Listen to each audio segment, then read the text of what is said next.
Previously on Ella's Storytime. I received a telegram telling me that my mother has become very ill. School will be closed. Ida and I won't be taking our exams. If Tom and I don't pass our exams this term, we can't go on to the high school in Steamboat Springs next fall. I'm not so sure a girl needs a high school education. All she was aware of was an enormous pain in her chest.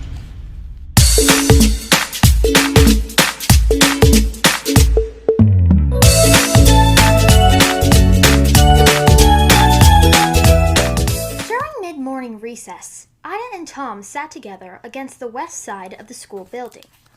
Tom, eyes closed, tilted his face up toward the sun. Ida pensively braided bits of grass. "Tom," Ida said sadly, "I won't ever get to be a teacher without going to high school. Of course, my folks probably wouldn't have the money for me to board in town anyway. So I guess it doesn't really matter." "Sure it does," Tom said. "Well, then it doesn't matter that it matters," Ida said, snatching up another blade of grass and twisting it tightly around a finger. "You have any idea how much Miss Fletcher earns?" she said after a while. "Nope," Tom said. $40 each month, that's what. Nowadays, that would be about $900. "Banana oil!" Tom cried. "How'd you know?" "Start of the year, I saw her contract on the desk. Sneak peek. Suppose I was. But if I had all that money, what would you do?" "Teach in a big city. Denver, maybe. Have books, my own car, a new one. Travel around the whole world." "Come on, you're no flapper. Nice girls don't do that." "Then I'm not nice," Ida snapped. "And what about your electricity and radio? Not likely you'll do much of that unless you get yourself some high school learning." "I know," Tom agreed. He gazed out at the mountains that ringed Elk Valley. Ida followed his look. At the moment, the surrounding peaks felt like a cage. "I suppose I can learn some of what I need from a correspondence course. Saw an ad for one in a copy of Popular Mechanics." "Remember how Miss Fletcher told us weeks ago the exams were hard? I already started studying." "Well then, guess it's time for a girl to have herself some fun." Ida jumped up, hands on hips. "Tom Kohl!" she yelled, braids almost flying off her head with fury. "You're such a sponge cake!" She stormed away. "For crying out loud, Ida!" Tom called after her. "I was just kidding!" Ida refused to turn about. She marched past the little kids playing on the teeter-totter. That's a seesaw. Just up and down, she thought, going nowhere. Suppose that if I'm not going to graduate, I won't be going anywhere either. Reaching the other side of the schoolyard, Ida pumped up some cold water. As she drank from the tin cup that hung there from a string, Miss Fletcher opened the schoolhouse door. "Ida, please come in," she called. "I'd like to talk to you." Not at all sure she wanted to talk, Ida went into the schoolhouse and sat down on the front row bench. Miss Fletcher took her place behind the desk. For a moment, they sat in silence. "I want you to know just how sorry I am," Miss Fletcher finally said. "I know how much you were set on going to high school." "It's not your fault," Ida conceded. "Anyway, maybe your mother will get better soon so you can come back real quick." Miss Fletcher shook her head. "Ida, she's had a stroke. Even if she does recover, more than likely I'll need to stay and help take care of her." Ida averted her eyes. "I suppose it's selfish of me, Miss Fletcher," she said, once again resisting tears. But I so wanted to go on and be a teacher, like you." Miss Fletcher managed a smile. "Ida, how long have I been your teacher?" 5 years. "And you've been my best pupil. Even if you put it off a while, you'll make a fine teacher." "But I can't wait.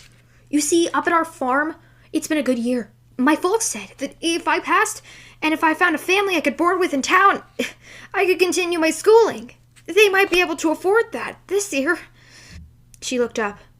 "Miss Fletcher, I love my parents. I just don't want to be a sheep farmer my whole life. Ida, I wish it could be otherwise." There was a noise. Ida glanced up. Tom was standing by the door. Miss Fletcher turned. "Tom," she said, "please call an end to recess." "Yes, ma'am." He walked out. Ida started to go back to her regular seat. She was halfway there when she paused. "Miss Fletcher, do you think that girls don't need a high school education?" Oh, Oh no, of course I don't believe that. Mr. Jordan was not thinking. It's what he said. Ida, do try to be patient. It's hard being patient if there's nothing to be patient for. At day's end, Ida opened the Ford's door and flung in the empty syrup can. She was about to call Felix to get him to take his place by the pedals when Tom came over. Tom Kohl, I'm still peeved at you. Why? Suggesting I should just have fun instead of being serious about my studies. You sounded like old Toady Jordan. I was only trying to cheer you up. You didn't. Hey, he said, pushing hair out of his eyes. I know I wasn't supposed to be listening, but I heard what Miss Fletcher said. And you called me a sneak peek. Said you'd be a good teacher. Never gonna get the chance. I thought of a way you could. How? You could become our teacher. Ida stared at him. Just what is that supposed to mean?